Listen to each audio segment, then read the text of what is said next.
Hello friend, जय श्री शंभू। मैं पूनम सांगन, स्वागत है आपका अपने चैनल अंतिल अकेडमी। तो आज फ्रेंड हम डिस्कस करेंगे एक गद्यांश और एक पद्यांश जो कि रहेंगे आपके पेपर 2 के। और जिन्होंने भाषा एक क्या चुनी है, हिंदी चुनी है, वो वाले सॉल्व करेंगे। क्योंकि दो टाइप की भाषा आपसे सीटेट में ऑप्शन आपका होता है कि जिनकी भाषा एक जो है क्या है, हिंदी है, और दूसरा होता है जिनकी भाषा एक क्या है, इंग्लिश है। तो यहाँ पर हम सॉल्व करेंगे जिनकी भाषा एक क्या है, हिंदी है। तो मेरा मानना ये है कि जब भी आप फॉर्म फिल करते हैं तो जो भाषा एक है वो हमेशा क्या चुने, वो हिंदी ही चुने। क्यों चुने? क्योंकि जब आप भाषा एक हिंदी लेते हैं तो उसमें एक आपका पैसेज आता है गद्यांश और एक आता है पद्यांश। एक पोइट्री से आता है और एक आपका आता है गद्यांश। तो जब पोइट्री से आता है तो उसको हम हिंदी में कहीं ना कहीं आसानी से सोल्व कर सकते हैं, परंतु जब उसको इंग्लिश में करने की बात आती है तो हम उस कहीं ना कहीं मार खा जाते हैं। तो ये एक ध्यान रखें, जब आप फॉर्म फिल कर रहे होते हैं तो भाषा एक क्या चुने, इंग्लिश ही चुने, ताकि आपके लिए वो हेल्पफुल रहे। और ये आते हैं भाई हमारे 15 नंबर के गद्यांश और पद्यांश। तो जो 9 नंबर का होता है वो आपका गद्यांश होता है और 6 नंबर का जो होता है वो आपका पद्यांश होता है। टोटल हो गई है आपके 15 मार्क्स के। तो इस तरीके से 15 आपके हिंदी के और 15 आपके इंग्लिश के। तो टोटल हो गए आपके 30 क्वेश्चन। तो 30 क्वेश्चन अपने आप में बहुत इंपॉर्टेंट हो जाते हैं स्कोर करने में, और उनके लिए तो ख़ास तौर पर बिल्कुल हेल्पफुल हैं जो सिर्फ एक पासिंग मार्क्स लाना चाहते हैं, 90 मार्क्स, जिन्होंने कंटेंट पर ज़्यादा ध्यान नहीं दिया है। तो हमेशा जो भाषा एक है वो क्या चुने, हिंदी चुने। अब बारी आती है कि भाई कैसे सोल्व करें। तो जब हम गद्यांश को सोल्व कर रहे होते हैं या पद्यांश को सोल्व कर रहे होते हैं तो मेन हमें 3 बातों का ध्यान रखना चाहिए। कौन सी 3 बातें? फर्स्ट, पहले तो हमें पैसेज को क्या करना चाहिए, रीड करना चाहिए अच्छे से। दूसरा, उसके भाव को समझना चाहिए। दूसरी बात।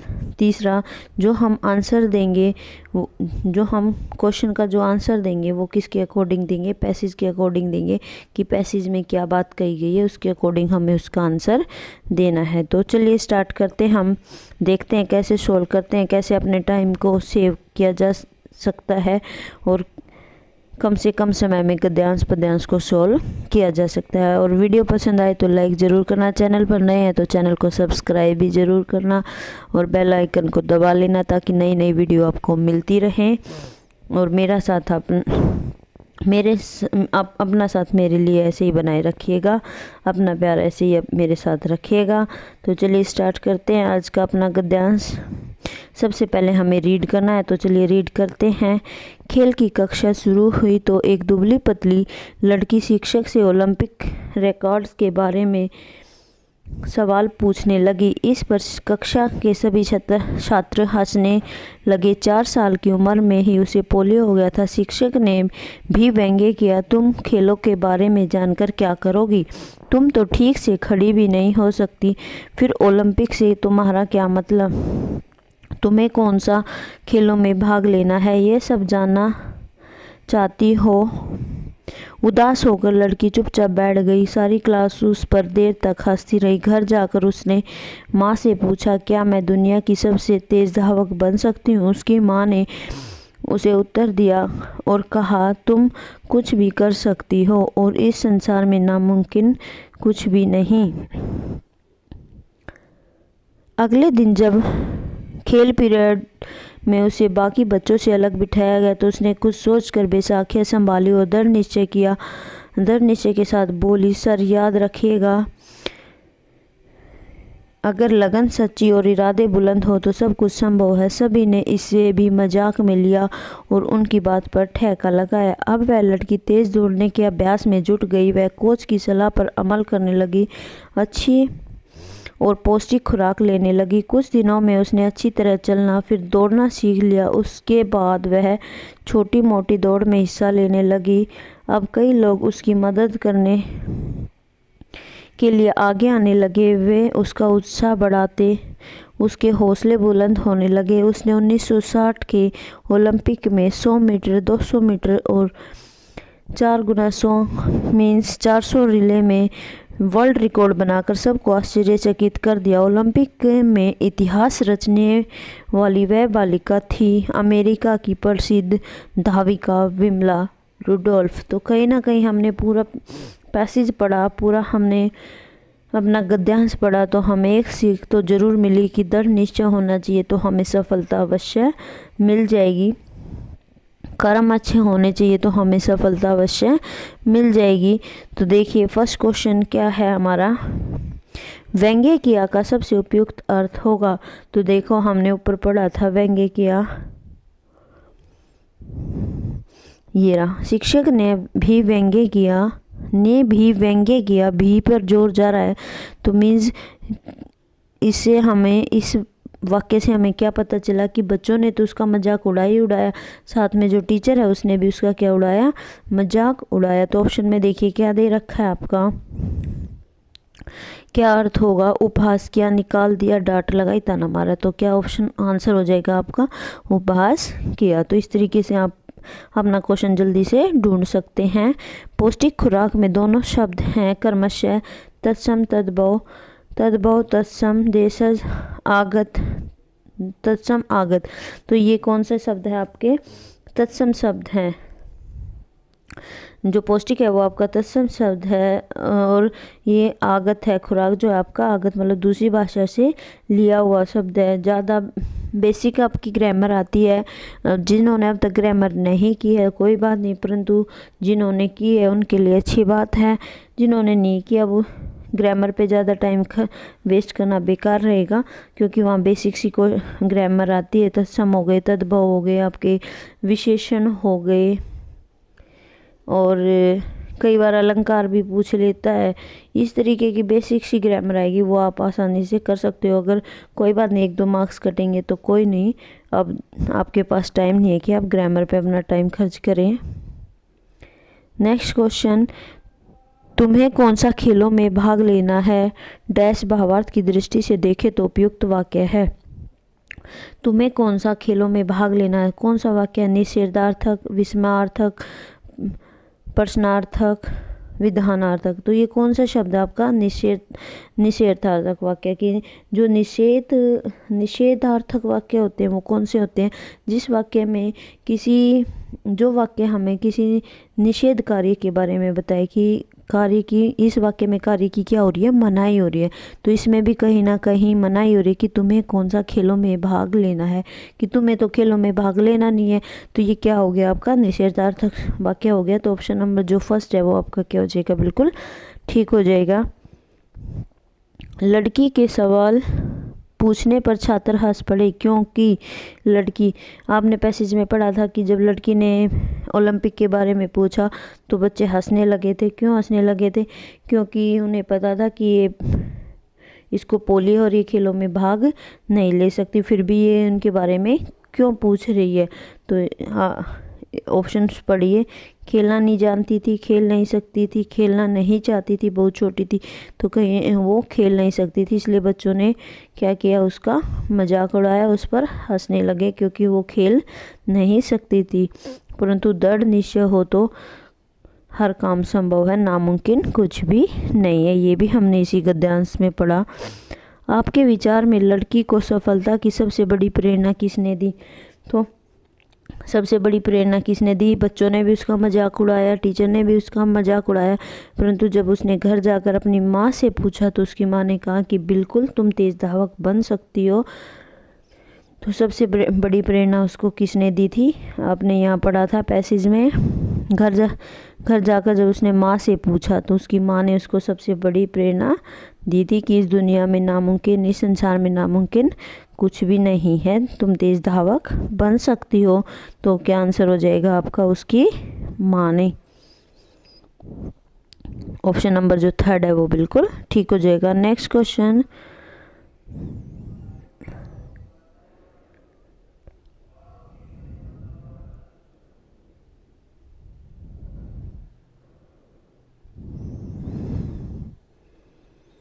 वो हमने यहाँ से स्टार्ट कर दिए, करने थे हमें यहाँ से, कोई बात नहीं।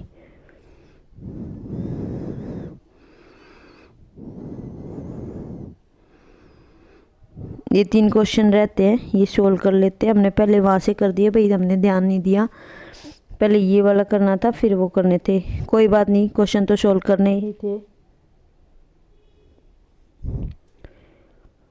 शिक्षक के उत्तर से उसके बारे में धारणा बनती है कि वह, जब शिक्षक ने उसको उत्तर दिया तो उसके शिक्षक के बारे में क्या धारणा बनती है कि शिक्षक कैसा था, सत्यवादी था, प्रेरक था, कठोर था, हितैषी था। तो कैसा था शिक्षक? कठोर था। ऑप्शन नंबर जो 3 है वो आपका बिल्कुल ठीक हो जाएगा। लड़की के अनुसार सब कुछ संभव है यदि हो सच्ची प्रेरणा और अच्छा प्रशिक्षक, सच्ची लगन और ऊंचा इरादा, कठोर परिश्रम और सफल शरीर, बुलंद हौसला और ईश्वर की कृपा। तो जब लड़की ने कहा कि सर याद रखिएगा, अगर सच्ची लगन, सच्ची और इरादे बुलंद हो तो सब कुछ संभव है। तो ये देखिए किस में दे रखा है आपका, ऑप्शन नंबर 2 में दे रखा है कि सच्ची लगन और ऊंचे इरादे हो तो सब कुछ संभव है। ऑप्शन नंबर जो 2 है वो आपका क्या हो जाएगा? बिल्कुल ठीक हो जाएगा। नेक्स्ट, गद्यांश में निहित मुख्य संदेश है। ये क्वेश्चन आपका जरूर आएगा कि निहित मुख्य उद्देश्य क्या है या निहित केंद्र भाषा क्या है। इस तरीके का क्वेश्चन आपका जरूर आएगा, इसलिए पैसेज को थोड़ा सा ध्यान से पढ़े। किसी का मजाक उड़ाना ठीक नहीं है। शिक्षक को दयालु होना चाहिए। सफलता की लगन और परिश्रम आवश्यक है। शारीरिक क्षमता वाले लोगों को अधिक परिश्रम करना पड़ता है। तो क्या नहीं संदेश है कि सफलता की लगन और परिश्रम आवश्यक है।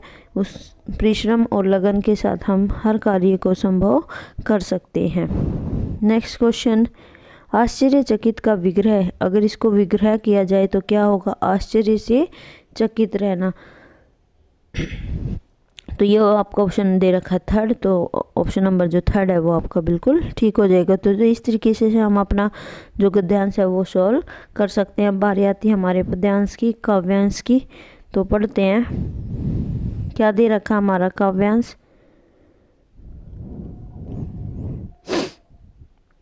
दिशाएं निमंत्रण मुझे दे रही हैं, सफलता का ये द्वार मेरे लिए। न अवरोध न कोई बाधा कहीं है, न संदेश कोई, न व्यवधान कोई। अटल एक विश्वास मन में भरा है, नहीं पथ डगर आज अनजान कोई। हृदय में कह रहा बात कोई, धरा और गगन सिर्फ तेरे लिए। नहीं कुछ यहाँ जो मुझे रोक पाए, नहीं कोई यहाँ जो मुझे टोक पाए। अजानी हवा में बहे जा रहा हूँ, मुझे आज लगता है कि मैं वही नहीं हूँ। रही जगमगा इंद्रधनुषी दिशाएं, दिगंतर मंदिर रस अलौकिक पिए है। तो यहाँ पर हमने ये पढ़ा अपना काव्यांश। अब देंगे हम इनके जो आंसर पूछे गए उनका, क्वेश्चन पूछे गए उनका आंसर। तो देखिए, दिशाएं क्यों बुला रही हैं? दिशाएं कवि को क्यों बुला रही हैं? तो हमने ऊपर पोएम का उसमें अपने काव्यांश में पढ़ा। ऑप्शन पढ़िए, कविता पाठ करने के लिए, अनजान रास्तों से बचने के लिए, संदेह दूर करने के लिए, सफलता प्राप्त करने के लिए। तो किसके लिए बुला रही है? सफलता प्राप्त करने के लिए। ये हमने यही पढ़ा था, सफलता का द्वार यही मेरे लिए। तो क्या हो जाएगा आपका कि सफलता के लिए निमंत्रण दे रही है। ऑप्शन नंबर जो 4 है वो आपका बिल्कुल ठीक हो जाएगा। नेक्स्ट क्वेश्चन, कवि को अपनी सफलता पर अटल विश्वास क्यों है? उसे कोई रुकावट नहीं दिखाई दे रही, दिशाएं उसे बुला रही हैं, उसे रोक टोक करने वाला कोई नहीं है, सफलता पाना बहुत सरल है। तो उसे जो अटल विश्वास है अपनी सफलता पर क्यों है? क्योंकि उसे कोई रुकावट दिखाई नहीं दे रही है। तो ऑप्शन नंबर जो 1 है वो आपका बिल्कुल ठीक हो जाएगा। ये आपकी लाइन में दे रखा है,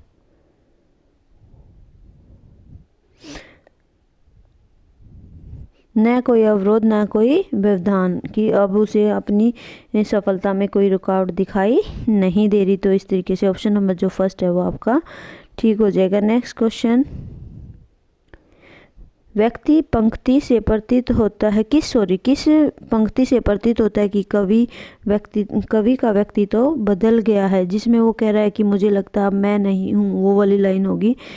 ऑप्शन पढ़िए क्या दे रखा। अटल एक विश्वास से भरा मन, एहजानी हवा में बहे जा रहा हूँ, नहीं कुछ यहाँ जो मुझे रोक पाए, मुझे लगता है आज मैं वह नहीं हूँ। तो कहीं ना कहीं उसे अपना व्यक्तित्व क्या नज़र आ रहा है, बदलता हुआ नज़र आ रहा है, जिससे वो कह रहा है कि मुझे लगता है कि मैं वह नहीं हूँ, जिससे उसे अपना व्यक्तित्व बदला हुआ नज़र आ रहा है। ऑप्शन नंबर जो 4 है वो आपका बिल्कुल ठीक हो जाएगा। नेक्स्ट क्वेश्चन,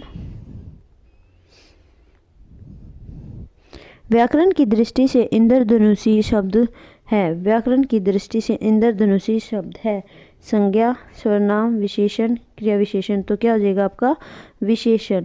कि जो इंद्रधनुषी है वो क्या है, विशेषण है। और विशेषण कौन से होते हैं, जो संज्ञा और सर्वनाम की विशेषता बताते हैं। तो यहाँ पर जो इंद्रधनुषी है वो किसकी विशेषताएं बता रहा है, हमने पढ़ा था रही जगमगा इंद्रधनुषी दिशाएं।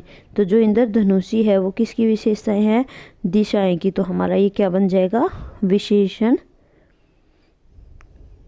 ये शब्द कौन सा है, विशेषण है। ऑप्शन नंबर जो 3 है वो आपका बिल्कुल क्या हो जाएगा, ठीक हो जाएगा। संज्ञा आपको पता है क्या होती है, सर्वनाम भी आपको पता है क्या होते हैं, क्रिया विशेषण भी आपको पता होगी क्या होते हैं। यहाँ पर आपका बन जाएगा विशेषण। दिशाओं की विशेषता बता रहा है इंद्रधनुषी दिशाएं, तो आंसर हो जाएगा आपका विशेषण। नेक्स्ट क्वेश्चन, अर्थ की दृष्टि से शेष से भिन्न शब्द को पहचानिए।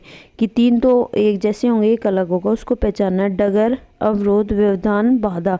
तो इसमें अलग क्या है, डगर, ये सारे क्या हैं, समानार्थी हैं। अवरोध का भी क्या होता है, बाधा। व्यवधान का भी क्या होता है, रुकावट या बाधा।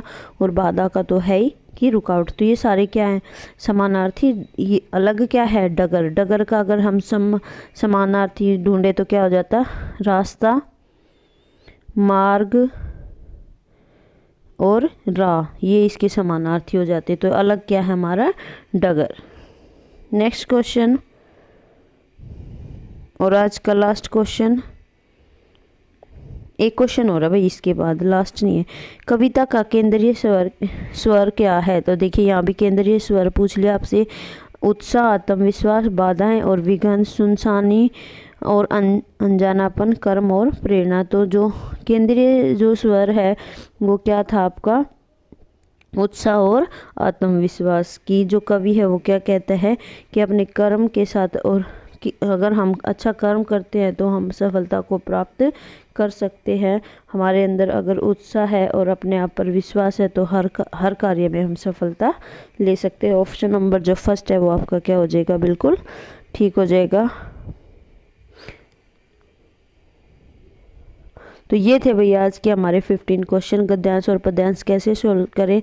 आई होप आपको वीडियो पसंद आई होगी। वीडियो पसंद आए तो लाइक शेयर ज़रूर करें। चैनल पर नए तो चैनल को सब्सक्राइब भी ज़रूर करें। मिलते हैं नेक्स्ट वीडियो में। वीडियो को देखने के लिए धन्यवाद। जय शिव शंभू।